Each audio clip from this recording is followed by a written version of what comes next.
Sebelum melanjutkan, jangan lupa subscribe dulu, terima kasih. Bab 137, Menyerang dan Membunuh di Hujan Lebat bagian 3. Cu. Cahaya pedang yang tak tertandingi menakutkannya langsung meledak. Bahkan kedua pembunuh bertopeng ungu itu pun tak kuasa menahan diri untuk tidak menggigil diam-diam ketika merasakan kekuatan mengerikan yang tertanam dalam cahaya pedang itu. Keduanya masih mundur dengan cepat untuk menghindari 3 gerakan pedang sebelumnya dari Jian Wushuang.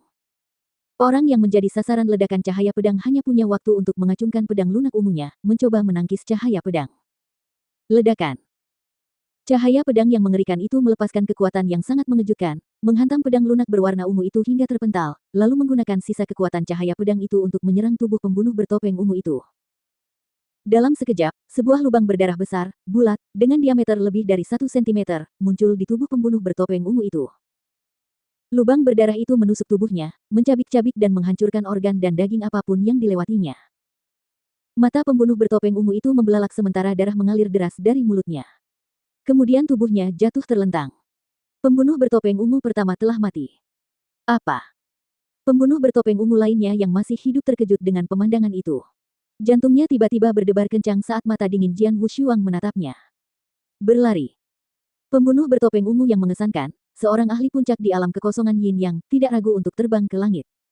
Baru setelah mencapai kekosongan lebih dari 10 meter di atas Jian Wushuang, dia berani berhenti dan meliriknya dengan ketakutan. Mengerikan. Keterampilan pedangnya terlalu mengerikan. Esensi pedang angin berapi-api. Ya, dia telah menggabungkan esensi pedang Gale dan Raging Fire ke dalam esensi pedang angin berapi-api. Pemahamannya tentang esensi pedang jauh lebih baik daripada milikku. 2 lawan 1, si tua 9 dan aku tetap dikalahkan olehnya, dan si tua 9 bahkan terbunuh dalam satu serangan.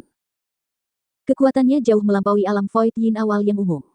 Dia bahkan mungkin bisa menyaingi para ahli di alam Void Yin mendalam.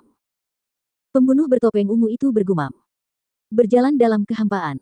Jian Wushuang mengerutkan kening ketika pembunuh bertopeng ungu itu terbang ke udara.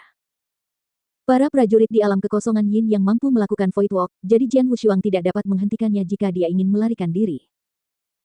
Meskipun pembunuh bertopeng ungu berada di luar jangkauannya, An Ying dan pembunuh bertopeng emas lainnya, yang tidak dapat melakukan Void Walk masih tergeletak di tanah. Dia bertarung dengan 2 pembunuh bertopeng ungu dan bahkan membunuh salah satu dari mereka. Bagaimana mungkin itu bisa terjadi? An Ying merasa tidak percaya, saat dia melihat mayat pembunuh bertopeng ungu itu. Sementara itu, Jian Wushuang menatapnya. An Ying menjadi sangat takut hingga kehilangan akal sehatnya. Cepat, bunuh dia, pergi dan bunuh dia. An Ying meraung. 8 pembunuh bertopeng emas di sampingnya membeku sesaat, lalu segera bergegas keluar. Para pembunuh Blood Feather Tower semuanya terlatih dengan baik. Bahkan jika atasan mereka memerintahkan mereka untuk membunuh diri, mereka tidak akan ragu untuk mematuhinya. Sementara para pembunuh bertopeng emas itu berlari maju, An Ying melarikan diri ke arah lain, sambil berteriak kepada pembunuh bertopeng ungu di udara, "Ayo! Ayo selamatkan aku!" Pembunuh bertopeng ungu itu mulai mendekat begitu dia mendengarnya. "Kau ingin melarikan diri?" Jian Wushuang melirik An Ying dan mendengus. Semua pembunuh lainnya di benteng Clearwater tidak harus mati. Dia tidak akan keberatan bahkan jika kedua pembunuh bertopeng ungu itu tetap hidup. Namun, dia tidak akan membiarkan An Ying melarikan diri, tidak akan pernah. "Minggir dari jalanku!" Jian Wushuang berteriak, diikuti oleh kilatan cahaya pedang lainnya. Sebuah gerakan pedang yang sangat ringan dan anggun menari-nari di tengah hujan lebat dan kemudian menyapu tenggorokan 8 pembunuh bertopeng emas. 8 pembunuh bertopeng emas itu semuanya terbunuh dalam sekejap. Apakah kamu pikir kamu bisa melarikan diri? Setelah membunuh 8 pembunuh bertopeng emas hanya dengan satu gerakan dari ilmu pedang tak berwujud, Jian Wushuang segera melesat maju, dan muncul di belakang An Ying dalam sekejap mata. Bagaimana dia bisa secepat itu? An Ying menjadi pucat karena ketakutan. Menyadari bahwa pembunuh bertopeng ungu itu tidak dapat melarikan diri bersamanya ke udara sebelum Jian Wushuang dapat menangkapnya, wajahnya menjadi muram dan kegilaan muncul di matanya. "Bajingan! Pergi ke neraka!" An Ying berbalik dengan tergesa-gesa, melemparkan pisau yang bersinar dingin tepat ke arah ruang di antara kedua alisnya. Pisau itu sangat cepat dan muncul di depan Jian Wushuang dalam sekejap. Konyol. Jian Wushuang mencibir sambil meluncur melewati pisau dengan gerakan seperti hantu, lalu mengayunkan pedangnya ke pergelangan tangan An Ying. Seluruh tangan An Ying terpotong. Ah! An Ying melolong kesakitan, sementara Jian Wushuang sudah muncul di depannya. Kekuatan brutal terkumpul di telapak tangan Jian Wushuang, lalu dikepalkan menjadi kepalan tangan dan dilancarkan ke perut An Ying. Engah! An Ying memuntahkan seteguk besar darah, dan kulitnya langsung menjadi pucat lagi. Inti emasku, inti emasku.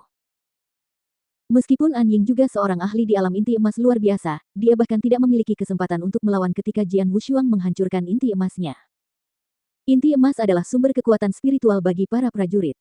Sejak inti emas itu hancur, puluhan tahun kultivasi yang dijalani An Ying langsung hancur menjadi debu.